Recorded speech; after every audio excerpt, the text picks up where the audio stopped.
Hello students, welcome to Gurufy. इस lecture में हम डिस्कस करेंगे 27th क्वेश्चन चैप्टर 1 का।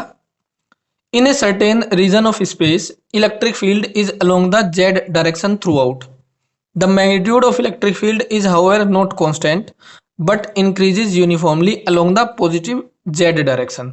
जो इलेक्ट्रिक फील्ड है उसकी डायरेक्शन तो फिक्स है बट मैग्नीट्यूड चेंज हो रहा है और यूनिफॉर्मली इंक्रीज हो रहा है पॉजिटिव जेड डायरेक्शन के along at the rate of 10⁵ newton per coulomb. तो सपोज ये जेड डायरेक्शन है, ये ओरिजिन है, तो इलेक्ट्रिक फील्ड इस डायरेक्शन में delta E by delta Z rate से वेरी हो रहा है। Change in electric field per unit distance along Z axis. So कितनी वैल्यू है ये 10⁵ newton per coulomb per metre. What are the force and torque experienced by a system having a total dipole moment equal to this 10⁻⁻7 coulomb metre in the negative Z direction. तो एक dipole given है हमें जिसका dipole moment negative Z direction के along है। तो suppose dipole ऐसे है, यहाँ पर रखा है और डाइपोल मोमेंट इस डायरेक्शन में है।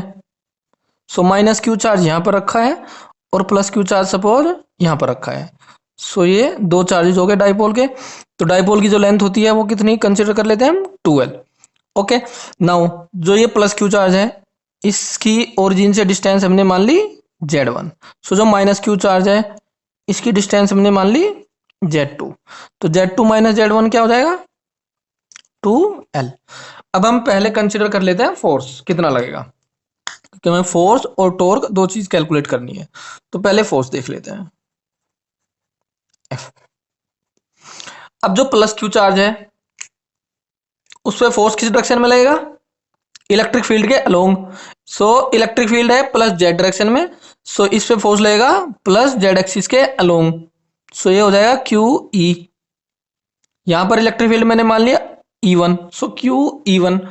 अब माइनस क्यू चार्ज पर फोर्स, माइनस क्यू चार्ज पर जो फोर्स लगेगा वो इलेक्ट्रिक फील्ड के अपोजिट, इलेक्ट्रिक फील्ड इधर तो फोर्स इधर, इस पे फोर्स इधर लगेगा Q इंटू इलेक्ट्रिक फील्ड। अब इस पॉइंट पर इलेक्ट्रिक फील्ड अलग हो सकता है क्योंकि इलेक्ट्रिक फील्ड वेरी कर रहा है। मैंने ये कंसिडर कर लिया E2। जो नेट फोर्स हो जाएगा that will be Q E1। ये इधर है, ये अपोजिट है तो माइनस Q E2। इसको हम लिख सकते हैं minus Q common E2 minus E1। Okay, अब change in electric field per unit distance, change in electric field तो चेंज कितना हुआ E2 माइनस E1 और डिस्टेंस कितनी 12।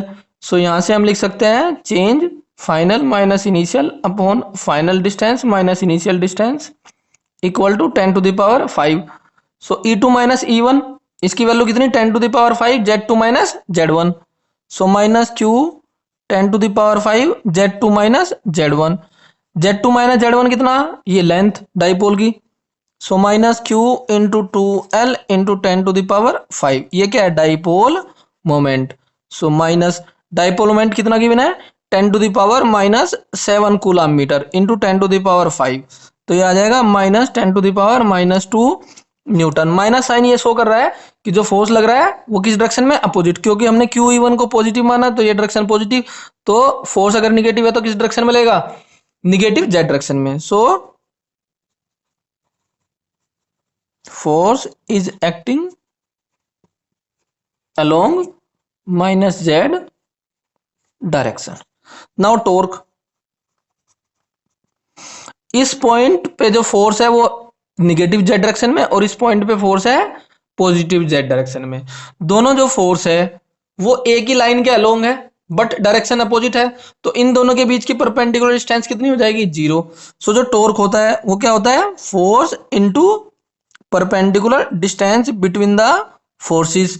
दोनों फोर्स के बीच की डिस्टेंस है परपेंडिकुलर 0। परपेंडिकुलर डिस्टेंस 0 तो टॉर्क कितना हो जाएगा 0। इसको ऐसे भी बोल सकते हैं, जो सेंटर है डाइपोल का O, ये फोर्स भी इस सेंटर से पास कर रहा है और ये फोर्स भी इस सेंटर से पास कर रहा है, मिड पॉइंट जो है डाइपोल का। जो मिड पॉइंट से परपेंडिकुलर हम ड्रॉ करेंगे दोनों फोर्स पर वो कितना हो जाएगा 0। इस फोर्स पर भी 0 और इस फोर्स पर भी 0। टॉर्क होता है फोर्स इनटू परपेंडिकुलर डिस्टेंस, तो इससे भी परपेंडिकुलर डिस्टेंस 0 इस फोर्स पर और इससे भी परपेंडिकुलर डिस्टेंस इस फोर्स पर 0। Torque will be 0 on the dipole.